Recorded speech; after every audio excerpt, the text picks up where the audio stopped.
Good morning, 30 Dayers. Welcome back for 30 Days, 15 Minutes for the Entrepreneur, brought to you by Deeds Be Done. Deeds Be Done is a home services platform that connects home service providers like house cleaners, pet sitters, plumbers, electricians, whatever home service you provide to clientele that is looking to procure your services. So if you'd like to sign up to be one of our providers today, please go to www.deedsbedone.com and sign up. My name is Ursula Dunn, and I am your host for the 30 Days, 15 Minutes for the Entrepreneur. I will be bringing you these webinars for the rest of the month. And I am the owner of Deeds Be Done as well. I promise I'll only take 15 minutes of your time. Sorry, but there is homework. At the end of these sessions, I give about a 5-minute homework assignment for you to reflect on the topic of the day. The hopes is that you will end up with something very tangible or inspirational to help you either launch your business or to grow your business. Our agenda goes by a topic of the day, an inspirational quote, a case study, and then tips. Unfortunately, it is not an interactive session, so what I am offering is a free 30-minute virtual coffee with myself where we can reflect on the topic of the day or something that you need help with in your business or even the weather. Whatever it is that you'd like to discuss in that 30 minutes, we can discuss it. So with no further ado, to do that, you can email me at info@deedsbedone.com. So no further ado, let's go on to today's topic. Today is day 26, and we will be reviewing pricing. Our quote for today is, "A market is like Goldilocks. It decides if your price is too hot, too cold, or just right." And that's very appropriate for our today's topic. I have so much information to cover with you guys today. Really excited to bring this to you. I hope I can get it all done in 15 minutes. So our case study for today is going to be Starbucks. So let me ask the question: what's the difference between an $8,000 Rolex and a $40 Seiko? That one is better and a far more accurate timepiece, and it happens to not be the Rolex. The difference is just your ability to sell it as such. Today, we're talking about Starbucks, which was started in 1971 by an English teacher, Jerry Baldwin, a history teacher, Zev Siegel, and writer Gordon Bowker. They were inspired to sell high-quality coffee beans and equipment by a coffee roasting entrepreneur who had taught them his style of roasting beans. However, it wasn't until the 1985 suggestion by Howard Schultz to test the coffee house concept that he was inspired by during a trip to Italy that catapulted this coffee giant into what we see today. So, um, Starbucks uses value-based pricing, which we'll go over today. For the most part, Starbucks is a master of employing value-based pricing to maximize profit. They use research and customer analysis to formulate targeted pricing increases that capture the greatest amount of consumers that are willing to pay without driving them off. So Starbucks case, they use price increases throughout the company's history that have already detoured most of the price sensitive customers away, leaving only their loyal, higher income consumers that are willing to pay the high, affordable luxury price of their coffee. In order to compensate for the customers that they lost to the cheaper alternatives like Dunkin' Donuts, Starbucks raises their prices to maximize profits from these price insensitive customers who now depend on their strong gourmet coffee. Rather than trying to um, rather than trying to compete with cheaper chains like Dunkin', Starbucks uses price hikes to separate themselves from the pack and reinforce the premium image of their brand and their products. Since their loyal following isn't especially price sensitive, Starbucks coffee maintains a fairly inelastic demand curve. They also look at different regions, so their prices differ by region and their price increases differ by region, with their most recent affecting like Northeast region, but Florida and California were not impacted. So recently they raised their beverage prices by an average of 1% across the US, a move that represented the company's first significant price increase in the last 18 months. So the company's third quarter net income actually rose 25% as a result, to 417.8 million from 333 million the year before. So with green coffee prices going down, it's kind of hard for them to justify the price increase, which is what they said, labor costs, and the non-coffee commodity costs, is why they said they increased it. But with the significantly lower coffee costs already improving the profit margins, it seemed unlikely that this justification was really true. However, it was very positive for their bottom line. And I want to do that as a really good example, because what I want you guys to keep in mind is that you do not have to devalue your product in order to sell it. So you want to sell it if you have a quality product or service. You want to make sure that you're pricing it at the point that your customers or your demographic is going to be willing to pay. Hence, once again, I'm going back to that whole customer persona that you created and researched and knew everything about your customer. So at this point, you know so much about your customer, you pretty much know how much they are willing to pay. We're going to go through pricing anyway, so that the different models, so that you can look at what works best for your product or service. Pricing is one of the 4 P's of the marketing mix that we talked about yesterday or 2 days ago, along with product promotion and place. But price is the only component that actually generates revenue. The other ones are costing you money, right? So, however, the determination of your price is influenced by your costs that are incurred from the other 3 P's. So we're in business to make money, right? Finding that sweet spot around pricing is a delicate balance. Ask people to pay too much for your product or service, and they will stop buying it. Ask too little, and then they're gonna undervalue it, and your profit margin is gonna slide, or they'll assume that your product is not of a good quality. So optimum price factors in all your costs and maximizes your margins while remaining attractive to your customers. The strategy of many business owners is to set prices once and hope for the best, but this is not a good strategy. You must always be evaluating your price and adjusting accordingly. So let's get into our tips.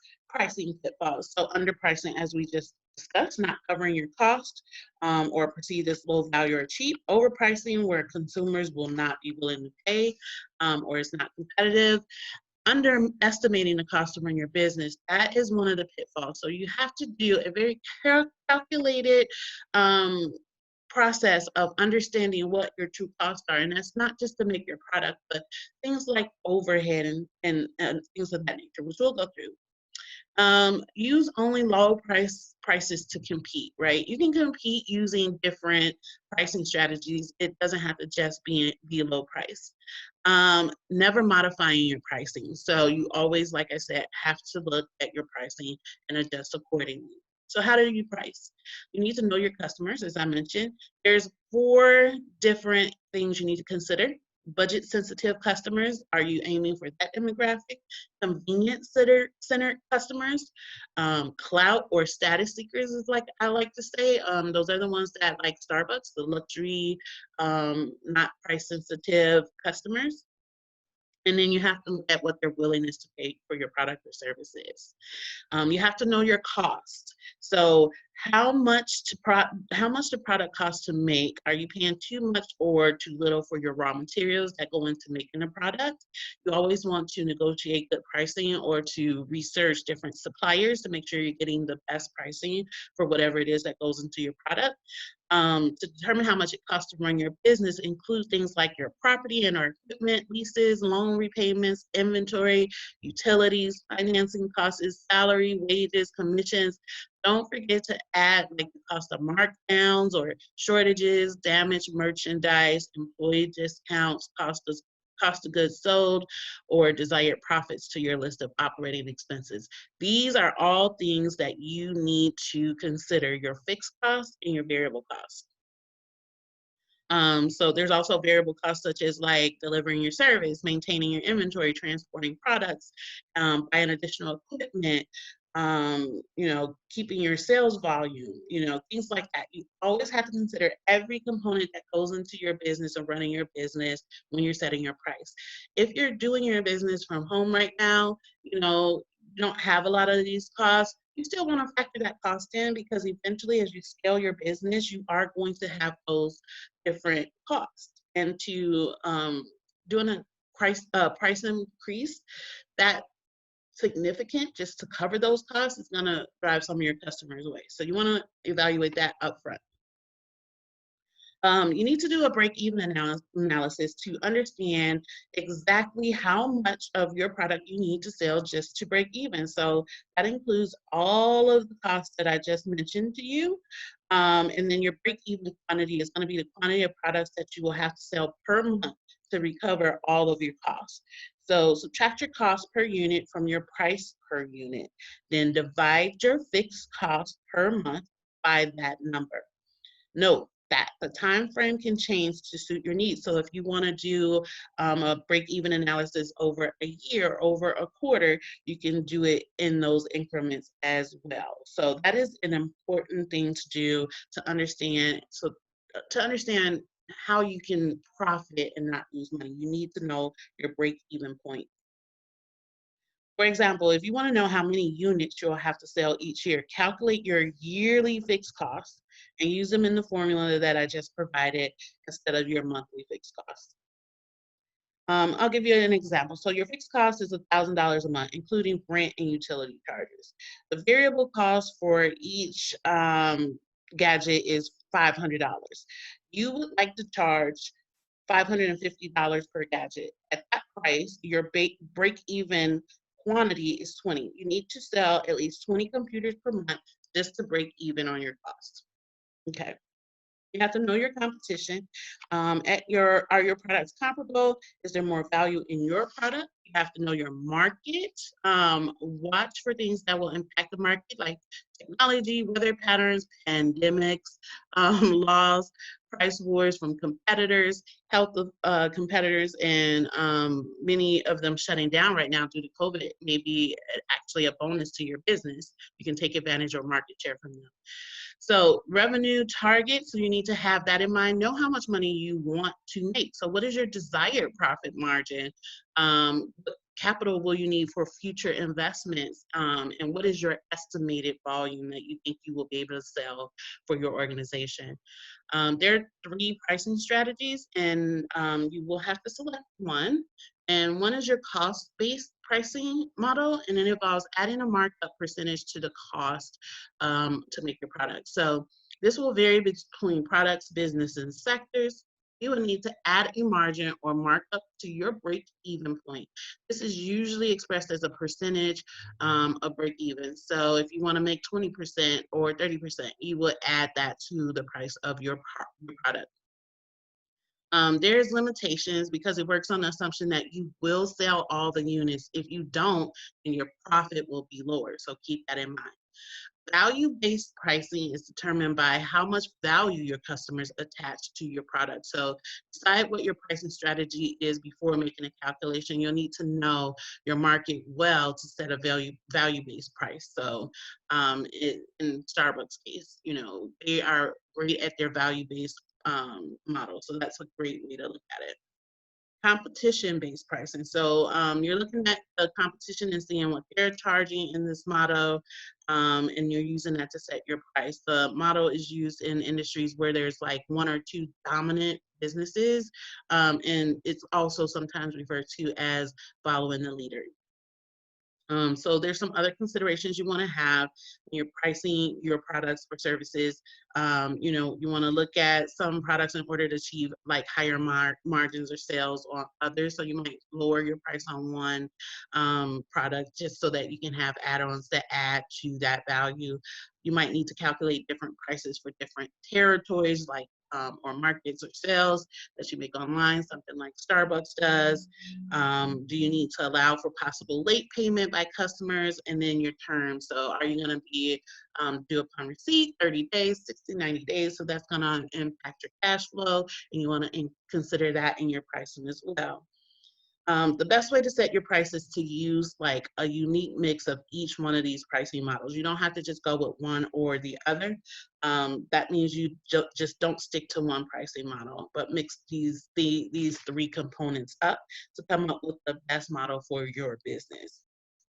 So when do you need to review your pricing? So if you have a new product, if the cost of your raw materials change, if you're entering a new market, if your competitors have changed their prices, if the economy is experiencing inflation or recession, if your sales strategy changes, and then if trends with your customers or how much money they're making changes. Those are some triggers for you to go and look at your pricing model, but you still, regardless of any of these things, you want to regularly be evaluating your prices.